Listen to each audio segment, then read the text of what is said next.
Doctor बनो, engineer बनो, नहीं तो कम से कम टीचर तो बन ही सकते हो। इन सब के अलावा एक वर्ड जो और सुनाई देता है आजकल वो है सीए बनना। और इस वर्ड को सुनते ही काफी ज्यादा प्रेशर बनता है कि ये सीए है क्या, इसके लिए क्या करना होता है, और भी बहुत सारे सवाल।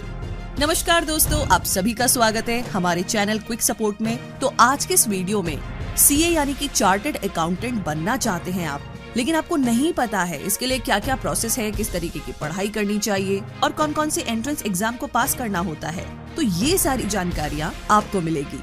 तो बात ऐसी है कि इंडिया में सीए बनना इतना आसान नहीं है जितना लगता है, लेकिन अगर आप मन लगा करके पढ़ाई करेंगे तो आपको एक बेहतर चार्टर्ड अकाउंटेंट बनने से कोई नहीं रोक सकता।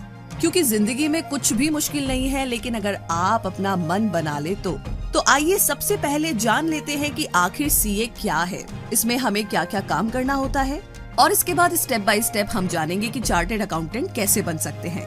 आइए जानते हैं। सीए का फुल फॉर्म है चार्टर्ड अकाउंटेंट, जिसमें आपको हिसाब किताब के बारे में सिखाया जाता है और लोगों को फाइनेंशियली गाइड करना, एडवाइस देना, बिजनेस अकाउंटेंट, टैक्स इत्यादि के बारे में पढ़ाया जाता है, जिससे कि आप बैंकिंग, टैक्स या फिर अकाउंटेंट की जॉब आसानी से करके एक अच्छी खासी नौकरी कर सकते हैं। सीए की पढ़ाई पूरी करने के बाद आपको आसानी से बड़ी बड़ी मल्टीनेशनल कंपनीज में जॉब मिल जाती है, और एक प्रोफेशनल चार्टर्ड अकाउंटेंट बनने के लिए आपको कई सारे एग्जाम पास करने होते हैं, तभी आप एक सीए बन सकते हैं। तो आइए अब जान लेते हैं कि कैसे एक चार्टर्ड अकाउंटेंट आप बन सकते हैं। आइए उससे पहले कुछ सवालों के जवाब जान लेते हैं जो आपके मन में है। पहला सवाल, क्या 12th आर्ट्स के स्टूडेंट सीए कर सकते हैं? ये एक बहुत ही कॉमन सवाल है जो हर आर्ट्स की पढ़ाई करने वाले के मन में होता है। अगर उन्हें चार्टर्ड अकाउंटेंट की पढ़ाई करनी है, जी हाँ, आप आर्ट्स के साथ भी चार्टर्ड अकाउंटेंट के एंट्रेंस एग्जाम को दे सकते हैं और सीए भी बन सकते हैं। दूसरा है, क्या कोई भी स्ट्रीम के विद्यार्थी सीए का एग्जाम दे सकते हैं? जी हाँ, चार्टर्ड अकाउंटेंट एग्जाम आप कोई भी स्ट्रीम से दे सकते हैं, चाहे आप आर्ट्स के स्टूडेंट हैं या फिर कॉमर्स के स्टूडेंट हैं या फिर आप साइंस के स्टूडेंट हैं। लेकिन मैं आपको यहाँ पर कहूंगी कि अगर आपको सीए बनना है तो आप 10th पास करने के बाद कॉमर्स सब्जेक्ट ही ले, क्योंकि आपको सीए में काफी ज्यादा फायदा होगा। क्योंकि अगर आपके पास आर्ट्स या साइंस थी तो आपको सीए का एग्जाम क्लियर करने के लिए कोचिंग लेनी होगी, क्योंकि इसमें आपको ज्यादातर कॉमर्स सब्जेक्ट की पढ़ाई से एंट्रेंस एग्जाम कराया जाता है।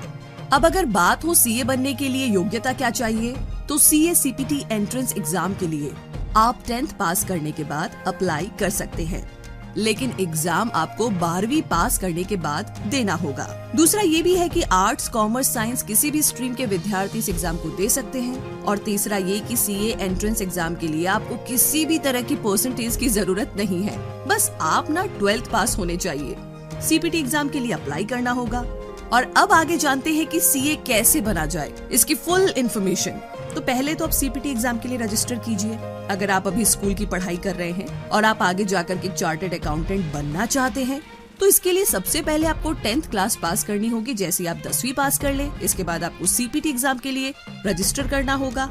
तभी आप 12th के बाद सीए का पहला एंट्रेंस टेस्ट दे सकते हैं, जिसका full form common proficiency test है। और इस एग्जाम में रजिस्टर करने के लिए आप ऑफिशियल वेबसाइट ICAI मतलब the institute of chartered accountants of India पर जा सकते हैं।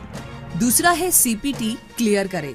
जैसे आप 12th पास हो जाएंगे, उसके बाद आप सीपीटी यानी कि कॉमन प्रोफिशिएंसी टेस्ट दे, तो इस एंट्रेंस एग्जाम में आपसे अकाउंटिंग, मर्केंटाइल लॉज, इकोनॉमिक्स इत्यादि के ऊपर सवाल पूछे जाते हैं। तो ध्यान रहे कि आपको हर सब्जेक्ट में कम से कम 30% स्कोर करना है एंट्रेंस एग्जाम में, और सभी को मिलाकर के कुल आपका 50% स्कोर होना चाहिए सीपीटी को क्लियर करने के लिए।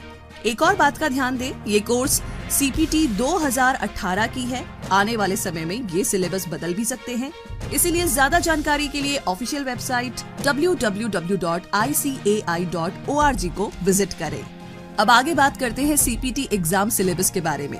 फर्स्ट पेपर होगा fundamentals of accounting, second paper होगा क्वांटिटेटिव एप्टीट्यूड, थर्ड पेपर का ए पार्ट होगा मर्केंटाइल लॉ और थर्ड पेपर का बी पार्ट होगा जनरल इकोनॉमिक्स, फोर्थ पेपर होगा जनरल इंग्लिश और फोर्थ पेपर का जो बी पार्ट है वो होगा बिजनेस कम्युनिकेशंस एंड एथिक्स। और अब आगे थर्ड स्टेप की बात करें तो आपको IPCC के लिए रजिस्टर करना होगा और इसे क्लियर करना होगा। IPCC का full form integrated professional competency course होता है, जो कि आप CPT एग्जाम क्लियर करने के बाद कर सकते हैं। ये CA यानी कि चार्टर्ड अकाउंटेंट बनने का दूसरा चरण है। IPCC रजिस्टर करने के बाद इसमें 2 अलग अलग ग्रुप एग्जाम होते हैं, ग्रुप 1 और ग्रुप 2। ग्रुप 1 में फर्स्ट पेपर होता है अकाउंटिंग और सेकंड पेपर होता है बिजनेस लॉस, एथिक्स और कम्युनिकेशन। थर्ड पेपर में होता है cost accounting and financial management और फोर्थ पेपर में होता है टैक्सेशन। सेकंड ग्रुप की बात करें तो इसमें फिफ्थ पेपर होता है एडवांस्ड अकाउंटिंग, सिक्स्थ पेपर होता है auditing and assurance, seventh paper होता है information technology and strategic management. तो इन सभी एग्जाम में पास होने के लिए आपके कम से कम हर सब्जेक्ट में 40% मार्क्स होने चाहिए और आपका टोटल परसेंटेज 50% होना चाहिए। IPCC के बाद आपको ITT एंड ओरिएंटेशन की ट्रेनिंग लेनी होगी, जो कि करीब 100 घंटे की होती है।